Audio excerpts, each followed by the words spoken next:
ओडिशा के एक छोटे गांव बड़साही में रघुवीर की छोटी सी किराने की दुकान थी। दुकान छोटी थी पर उसकी मेहनत बड़ी। वही दुकान घर का चूल्हा जलाती, बूढ़ी माँ की दवा लाती और रघुवीर की बेटी गुड़िया की स्कूल फीस भरती थी। इस साल बारिश समय पर नहीं आई। खेत सूखे, लोग उधार मांगने लगे। दुकान की उधारी की कॉपी मोटी होती जा रही थी और रघुवीर की जेब पतली। पर रघुवीर ने एक आदत नहीं बदली, तौल में कभी कमी नहीं और बात में कभी झूठ नहीं। घर में उसका छोटा भाई मोहन रहता था। रघुवीर उसे भाई नहीं, अपने ही हिस्से का दूसरा जीवन मानता था। बचपन में पिता के जाने के बाद रघुवीर ने ही मोहन को पाला था। कभी उसे स्कूल छोड़कर आया, कभी अपनी कमाई से उसके लिए नई चप्पल लाई। गांव वाले कहते भी थे, रघुवीर तो मोहन को बेटी की तरह संभालता है। लेकिन मोहन के अंदर एक खालीपन था। वो मेहनत से डरता था और जल्दी पैसे से प्यार करता था। उसे लगता ईमानदारी से पेट भरता है, सपने नहीं पूरे होते। एक शाम माँ की दवा खत्म हुई। गुड़िया की फीस की आखिरी तारीख नजदीक थी। रघुवीर हिसाब किताब कर रहा था कि मोहन ने बिना पूछे दुकान की दराज खोल दी। रघुवीर ने बस इतना कहा, भाई अगर लेना है तो बता दे, मैं हिसाब में लिख दूंगा। मोहन ने मुस्कुराकर बात टाल दी। अरे बड़े भैया, घर ही तो है। रघुवीर ने कुछ नहीं कहा, लेकिन उसे पहली बार लगा जैसे घर की दीवारों में कहीं दरार पड़ गई हो। उसी रात मंदिर से लौटते समय रघुवीर ने पुजारी को कहते सुना, रथ यात्रा में जो भगवान की रस्सी पकड़ लेता है, उसके मन की गांठ भी खुल जाती है। रघुवीर के भीतर कुछ हिल गया। उसने मन में ठान लिया, इस बार पुरी जाकर जगन्नाथ जी के सामने सिर रखेगा। कोई चमत्कार नहीं मांगेगा, बस एक ही चीज, घर में सत्य बचा रहे। अगले दिन वो बहुत थोड़े पैसों के साथ पुरी निकल गया। जाते जाते उसने मोहन से कहा, दुकान संभाल लेना, माँ की दवा समय पर आ जानी चाहिए और गुड़िया की फीस। मोहन ने सिर हिलाया, लेकिन उसकी आंखों में एक अलग चमक थी, ऐसी चमक जो मेहनत की नहीं, मौके की होती है। पुरी में रथ यात्रा का दृश्य समुद्र जैसा था। लहरों की तरह लोग, शंख की आवाज, फूलों की बरसात। रघुवीर भीड़ के बीच खड़ा था और उसकी हथेलियां कांप रही थीं। उसने रस्सी पकड़ी। उसी क्षण उसे लगा जैसे कोई भारी बोझ हाथों से नहीं, सीने से उतर रहा हो। भीड़ में धक्का लगा रघुवीर के हाथ से एक छोटा कपड़े का पोटली गिर गया। उसमें माँ की दवा के पैसे थे। वो घबरा गया। तभी एक बूढ़ा आदमी झुका, पोटली उठाई और रघुवीर की हथेली पर रख दी। बूढ़े की आंखें गहरी थीं, बहुत शांत। उसने बस इतना कहा, पैसा हाथ में रहे तो फिसल जाता है, सत्य हाथ में रहे तो बचा लेता है। रघुवीर कुछ बोल पाता, उससे पहले ही बूढ़ा भीड़ में खो गया। रघुवीर ने जगन्नाथ जी के सामने सिर झुकाया, हे प्रभु, मेरी परीक्षा मत लेना, पर अगर लेनी ही हो तो मुझे गिरने मत देना। जब वो गांव लौटा तो उसका डर सच निकला। दुकान की शटर पर नया पेंट था, मोहन स्टोर्स। अंदर आधे रैक खाली। घर के दरवाजे पर भी अलग ताला। रघुवीर को लगा जैसे किसी ने उसकी मेहनत के सालों पर राख फेंक दी हो। मोहन सामने आया, कपड़े नए, बात में अकड़। भैया, दुकान मैंने संभाली और संभाल कर ही बड़ा काम किया है। रघुवीर ने धीमे से पूछा, माँ की दवा?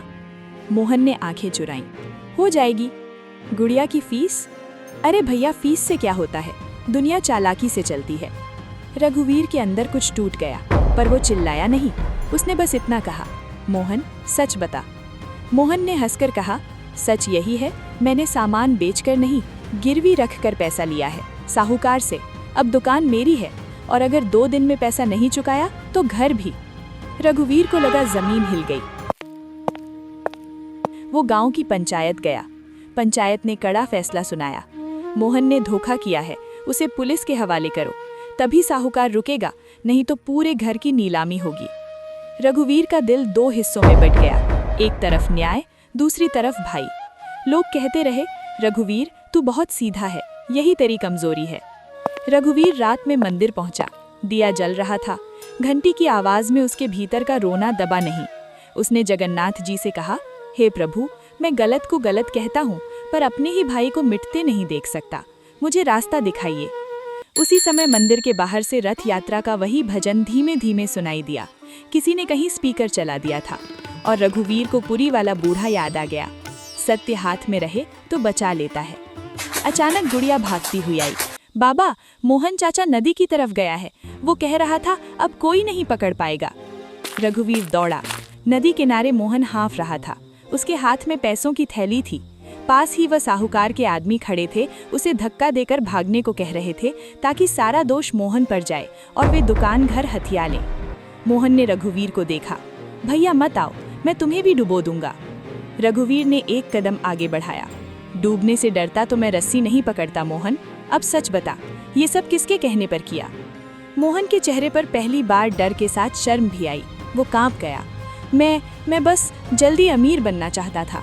उन्होंने कहा गिरवी रख दे, बाद में कागज पलट देंगे। मैं मूर्ख बन गया। साहूकार का आदमी आगे बढ़ा। उसी क्षण नदी की तरफ से तेज हवा चली और मोहन के हाथ की थैली फिसलकर कीचड़ में गिर गई। नोट गीले हो गए, फैल गए, जैसे लालच का रंग उतर रहा हो। मोहन घुटनों पर बैठ गया। उसकी आवाज टूट गई। भैया, मैं गलत था। रघुवीर ने उसे थप्पड़ नहीं मारा। उसने बस अपना हाथ आगे बढ़ाया, वही हाथ जिसने रथ की रस्सी पकड़ी थी। उठ, लेकिन याद रख, माफी शब्द नहीं, कर्म है। अगले दिन रघुवीर ने पंचायत में सच रखा।